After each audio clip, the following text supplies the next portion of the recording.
Episode की शुरुआत में हम देखते हैं कि चेंगवन बाहर बैठकर रो रही थी और याओ यहाँ पर डैड को फोन पर बताता है कि मॉम ठीक है और वो उनके साथ है।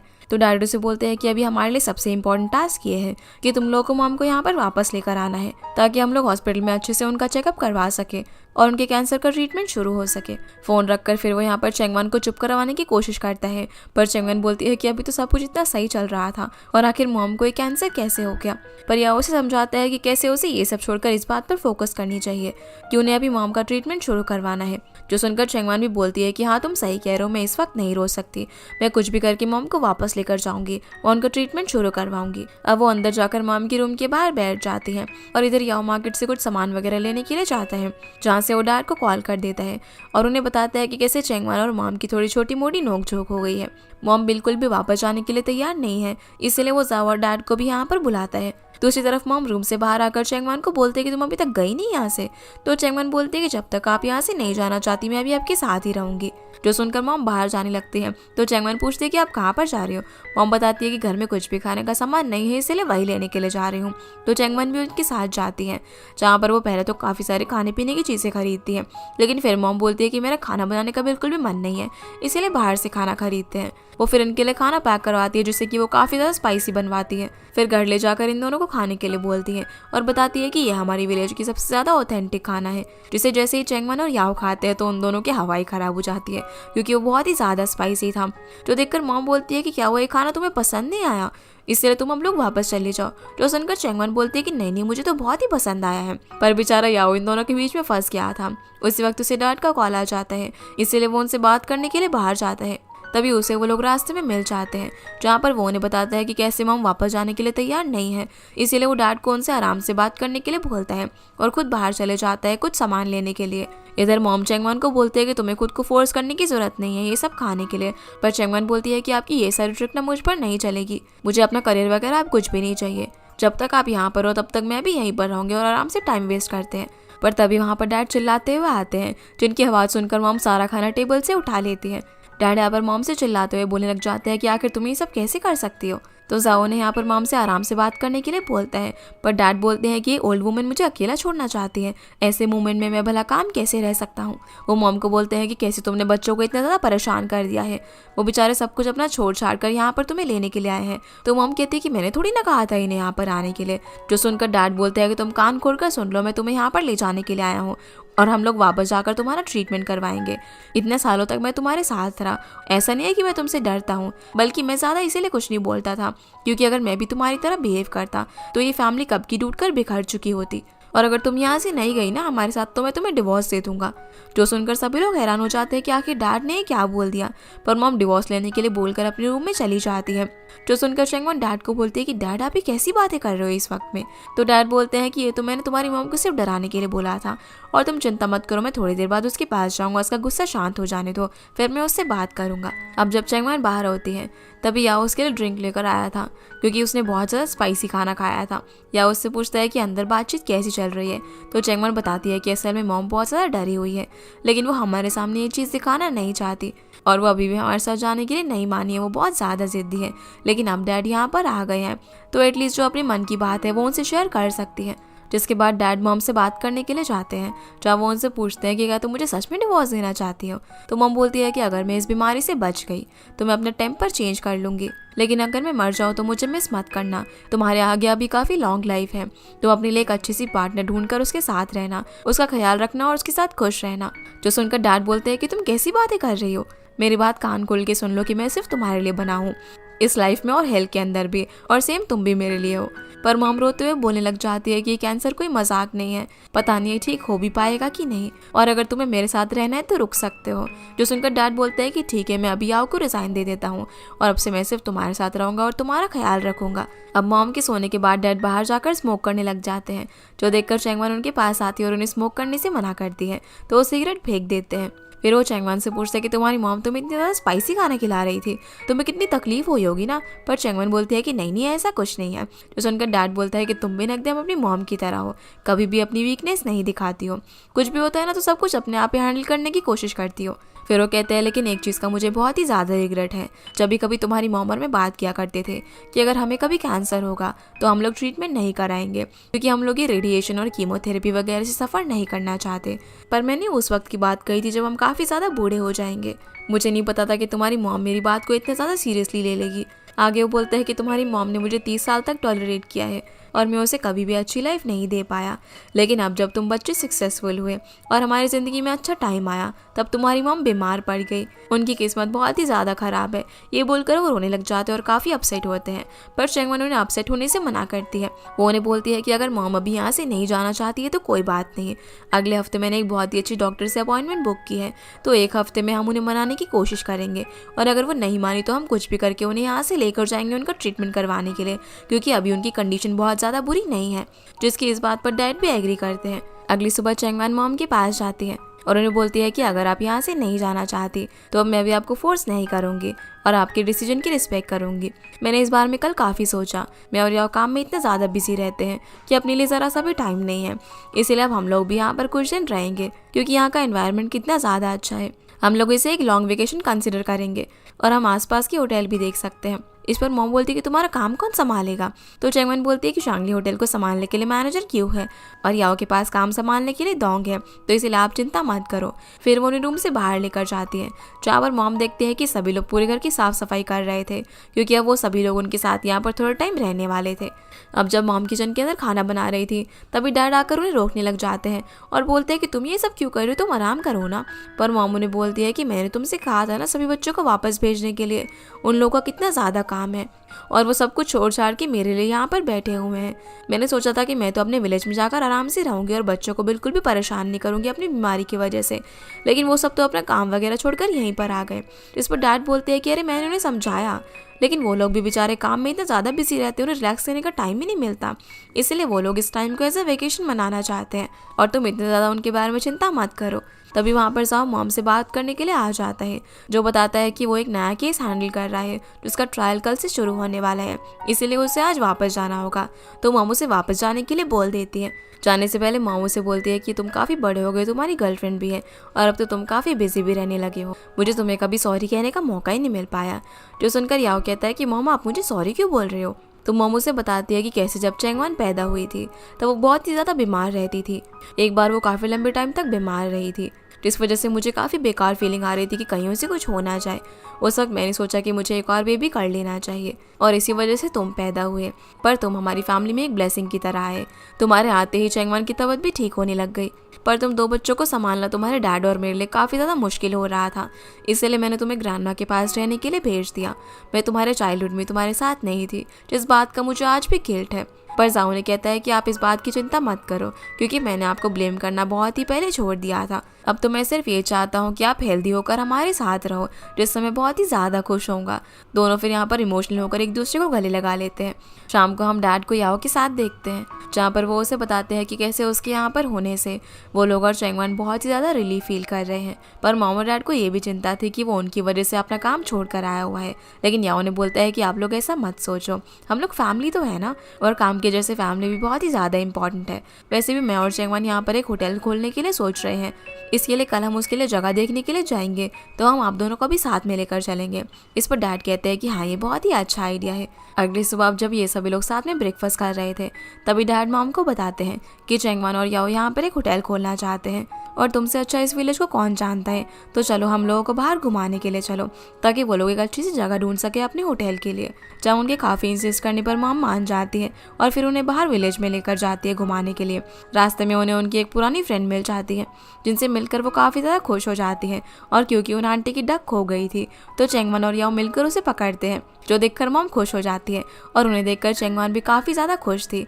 वो याओ से बोलती है कि अब मुझे पता चला कि मेरी मॉम वापस क्यों आना चाहती थी, क्योंकि यहाँ पर उनका बचपन बीता है और यहाँ पर आकर वो एक तरीके से अपने पुराने वाले टाइम को जी पा रही हैं, जबकि शंघाई में हमेशा उन्हें अपनी प्रेस्टीज वगैरह दिखानी पड़ती थी और यहाँ तक कि उनका जो डांसिंग ग्रुप था, उसमें उन्हें लीड डांसिंग के स्पॉट के लिए भी फाइट करना पड़ता था, लेकिन यहाँ पर ऐसा कुछ भी नहीं है। तभी मॉम इन लोगों को आवाज़ लगाती है एक फैमिली फ़ोटो खिंचवाने के लिए, और सभी लोग साथ में काफ़ी खुश होकर फ़ोटो खिंचवाते हैं। इसके बाद ये लोग मॉम को उनके विलेज के एक होटल में लेकर जाते हैं, जहाँ पर ये लोग वहाँ की सारी ऑथेंटिक क्यूजिन्स ऑर्डर करते हैं। लेकिन मॉम जब उस डिश को ट्राई करती है तो बताती है कि ये तो बिल्कुल भी ऑथेंटिक नहीं लग रही है, और बताती है कि कैसे वो इस डिश को मिस फांग की शॉप पर खाया करती थी। उसका टेस्ट उन्हें आज भी याद है, और अब पता नहीं वो स्टॉल लगाती भी होंगी या फिर नहीं। शायद अब वो उनके हाथों की बनी डिश को कभी भी नहीं खा पाएंगी। जो सुनकर चेंगवान और याओ अगले दिन मिस फांग का स्टॉल ढूंढने के लिए निकल जाते हैं, जहाँ उन्हें पता चलता है कि वो फिश का स्टॉल तो नहीं लगाती, बल्कि उन्होंने अपनी एक केक शॉप ओपन कर ली थी। वो एक लेडी से पूछकर मिस फांग के घर तक पहुंच जाते हैं, जहाँ चेंगवान उन्हें बताती है कि उसकी मॉम इसी विलेज में रहा करती थी, लेकिन अभी उनकी तबीयत खराब है और उन्हें मिस फांग के हाथों की बनी फिश खानी है, तो क्या आप प्लीज़ हमारे लिए फिश बना सकते हो। पर वो लेडी बताती है कि मैं मिस फांग नहीं हूँ, मैं उनकी बेटी हूँ। वो फिर इन दोनों को अंदर लेकर जाती है, जहाँ पर ये देखते हैं कि मिस फांग को पैरालिसिस आ गया था, ना तो वो बोल सकती थी और ना ही चल सकती थी। तो चेंगवन उनकी बेटी से पूछती है कि क्या आप हमारे लिए वो डिश बना सकती हो, पर उन्हें भी वो डिश नहीं बनाना आता था। इसलिए याओ चेंगवान को यहाँ से चलने के लिए बोलते हैं, लेकिन जैसे उस लेडी को पता चलता है कि इसका नाम चेंगवान है, तो वो उससे पूछती है कि क्या तुम वान्यू की बेटी हो। इस पर चेंगवान बताती है कि हाँ, मैं उन्हीं की बेटी हूँ।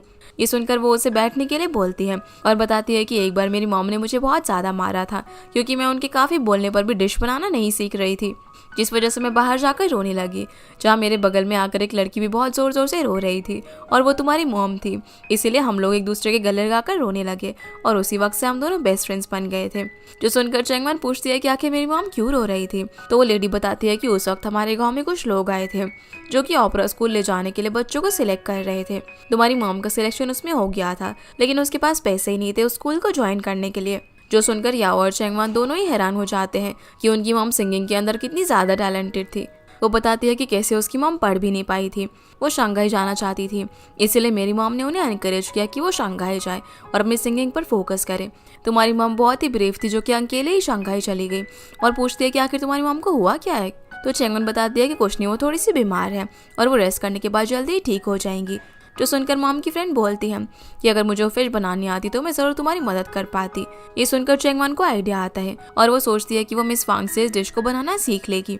जिसके बाद वो अगले दिन आकर मिस फांग से वो डिश सीखने लग जाती है, जहाँ आग जलाते जलाते बेचारे याओ की हालत खराब हो गई थी, पर चेंगवान काफ़ी अच्छे से मेहनत करने के बाद उसकी डिश को एकदम परफेक्टली बनाना सीख लेती है।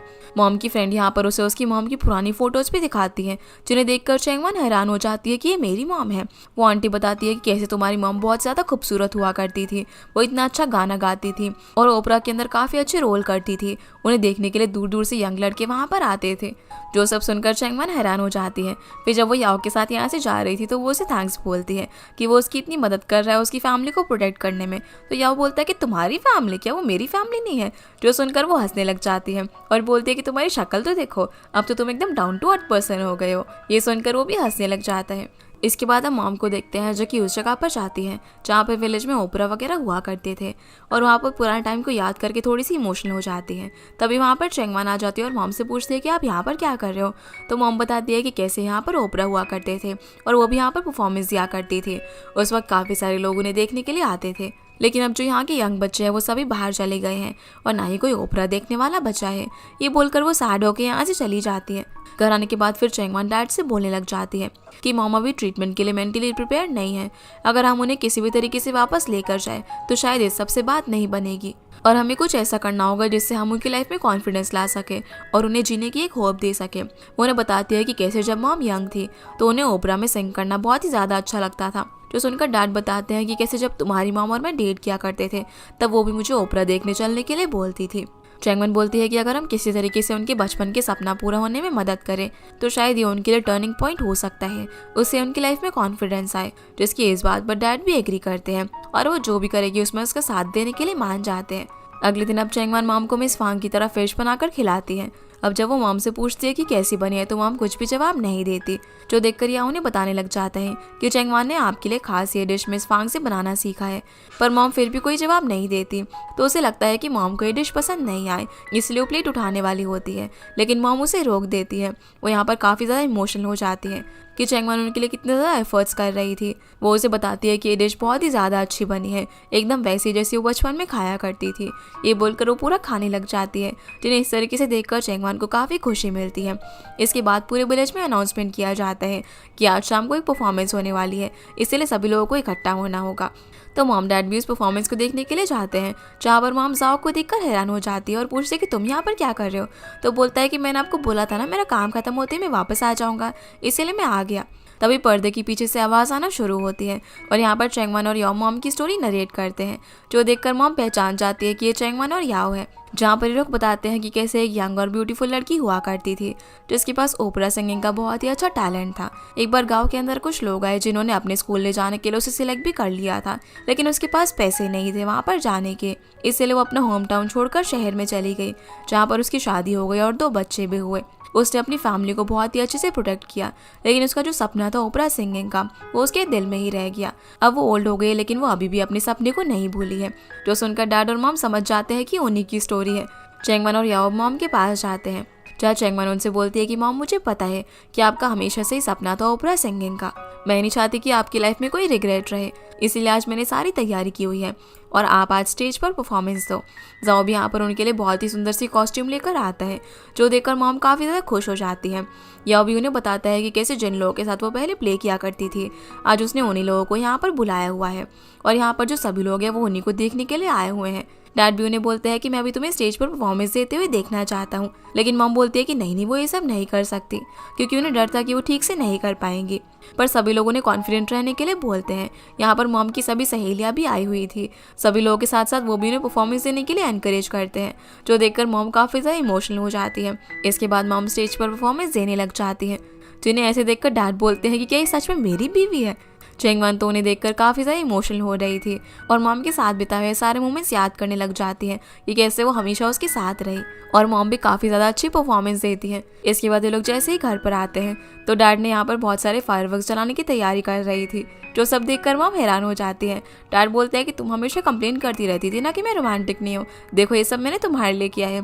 तो मॉम बोलती है कि तुम्हें ये सब करने की क्या ज़रूरत थी।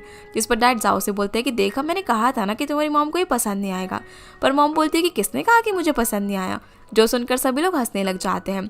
फिर मॉम यहाँ पर विश करती है कि उनकी फैमिली हमेशा हेल्दी रहे। जाओ भी यहाँ पर विश करता है कि जब भी उन लोगों के पास टाइम होगा वो हमेशा इस घर में आते रहेंगे, और डैड की भी यही विश होती है। सभी लोग फिर साथ में फायर क्रैकर्स एंजॉय करने लग जाते हैं, जहाँ पर चैंगमन याओ से बोलती है कि मैं इंडिपेंडेंट बनने के लिए घर छोड़कर चली गई थी, लेकिन अब मेरी फैमिली को इतना खुश देखकर मुझे रियलाइज हो रहा है कि फैमिली ही सब कुछ है। तभी याओ से बोलता है कि ये जगह सच में बहुत ही ज़्यादा अच्छी है, तो क्यों ना हम लोग साथ मिलकर यहाँ पर एक होटल स्टैब्लिश करें। तो चैंगमन बोलते हैं कि इतने ब्यूटीफुल मोमेंट में भी तुम्हें काम की बातें याद आ रही है, वैसे तुम्हारा आइडिया तो काफ़ी अच्छा है, और अगर होटल ओपन हुआ ना तो उसकी बॉस मैं रहूँगी। तो याओ बोलता है कि हाँ बिल्कुल, तुम ही उसकी बॉस रहोगी, और फिर वो उसे हक कर लेता है। जिसके बाद अब मॉम भी शंघाई जाकर अपने ट्रीटमेंट करवाने के लिए मान जाती है। रात में अब चैंगमन मॉम के पास सोती है, जहाँ पर वो उन्हें बोलती है कि बचपन में जब भी मुझे डर लगता था तो आप मुझे हमेशा कंफर्ट करने के लिए मेरे पास होती थी, लेकिन अब मैं बड़ी हो गई हूँ तो अब मेरी बारी आपको कंफर्ट करने की, आपको किसी भी चीज़ से डरने की ज़रूरत नहीं है। ये बोलकर वो मॉम को हक कर लेती है। यहाँ से फिर हमें 1 साल बाद का सीन दिखाया जाता है, जहाँ हॉस्पिटल में सभी लोग मॉम का वेट कर रहे थे, क्योंकि वो चेकअप कराने के लिए गई हुई थी। जैसे ही मॉम बाहर आती है तो बेहोश होने की एक्टिंग करने लग जाती है, जिन्हें देखकर सभी लोग काफ़ी वरिड हो गए थे। पर फिर वो बताती है कि वो अब एकदम ठीक है, उनकी सर्जरी एकदम सक्सेसफुल हो गई है और अब उन्हें कोई भी दवाई खाने की ज़रूरत नहीं है, जो सुनकर सभी लोग काफ़ी ज़्यादा खुश हो जाते हैं। जहाँ हमें पता चलता है कि जाओ और माओ ने एक दूसरे से शादी भी कर ली थी, और क्योंकि अब उनकी फैमिली पूरी साथ में थी तो वो लोग डिसाइड करते हैं कि वो लोग मिड ऑटम फेस्टिवल सेलिब्रेट करने के लिए वापस से मॉम के विलेज में जाएंगे। विलेज में जाकर चैंगमन और याओ सबसे पहले अपना होटल की ओपनिंग सेरेमनी करते हैं, क्योंकि वहाँ पर उन्होंने एक बहुत ही अच्छा होटल स्टैब्लिश कर लिया था, जो कि याओ और चैंगमन के होटल ने मिलकर बनाया था। चैंगमन बताती है कि उनके होटल का थीम है पेरेंट्स लव, क्योंकि जब वो 1 साल पहले यहाँ पर आई थी तब उसे फैमिली की इंपॉर्टेंस पता चली, और बोलती है कि कैसे वो लोग चाहते हैं कि सभी लोग अपनी भाग दौड़ भरी जिंदगी से थोड़ा सा टाइम निकाल कर अपनी फैमिली को दे, क्योंकि वही सबसे ज़्यादा इंपॉर्टेंट है। उनकी प्यार और सपोर्ट के बिना हम लोग कुछ भी नहीं है। जिसकी ये बात सुनकर सभी लोग उसके लिए तालियां बजाते हैं। इसके बाद हम चैंगमन और मॉम को साथ में बैठकर बात करता हुआ देखते हैं, जहाँ चैंगमन बताती है कि कैसे यहाँ पर आने के बाद वो मॉम को अच्छे से समझ पाई, और उन्हें बोलती है कि अगर आप मेरे ज़माने में पैदा हुई तो ना तो आप बहुत ही अच्छी सिंगर होती। पर मॉम बोलती है कि मैं जिस भी ज़माने में पैदा हुई, तुम्हारे डैड से शादी करके मैंने तुम जैसे बहुत ही प्यारे प्यारे बच्चे पैदा किए, ये भी मेरे लिए बहुत ही ज़्यादा अच्छा था। और अब मुझे भी समझ में आ गया है कि मुझे तुम्हारी लाइफ में इतनी ज़्यादा इंटरफेयर करने की ज़रूरत नहीं है। पर चैंगवन उन्हें बोलती है कि आप मुझे गलत मत समझना, लेकिन जब मैं छोटी थी तब आपने मेरी बहुत ज़्यादा केयर की। अब मैं बड़ी हो गई हूँ तो मैं भी अपनी फैमिली और खुद की केयर कर सकती हूँ। हम लोग क्लोज रह सकते हैं और खुद पर भी ध्यान दे सकते हैं। जिसकी इस बात पर मॉम भी एग्री करती है और दोनों इमोशनल होकर एक दूसरे को गले लगा लेते हैं। इसके बाद हम पूरी फैमिली को साथ में डिनर एंजॉय करता हुआ देखते हैं, जहाँ याओ मॉम के लिए विश करता है कि उनकी हेल्थ अच्छी रहे, तो मॉम भी उन्होंने के लिए विश करती है कि वो अपने करियर में बहुत ज़्यादा आगे जाए।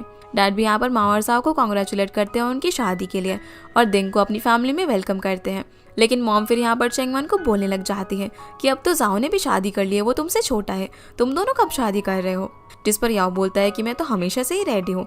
अब क्योंकि चैंगवन पर बात आती है इसे लो टॉपिक चेंज करने की कोशिश करती है, जो देखकर मॉम बोलती है कि हाँ ठीक है तुम बात पलटने की कोशिश मत करो, मैं तुम्हारे मैटर में अब इंटरफेयर नहीं करूंगी क्योंकि मुझे भी ओपरा के अंदर लीड रोल मिल गया है, मैं उस सब के अंदर बिजी हूँ। माओ यहाँ पर याओ से बोलती है कि जब भी तुम चैंगवन को प्रपोज करो ना तो रिंग मुझसे लेने के लिए आना, जो सुनकर सभी लोग हंसने लग जाते हैं और साथ में बहुत ही खुश होकर फेस्टिवल को एंजॉय करते हैं।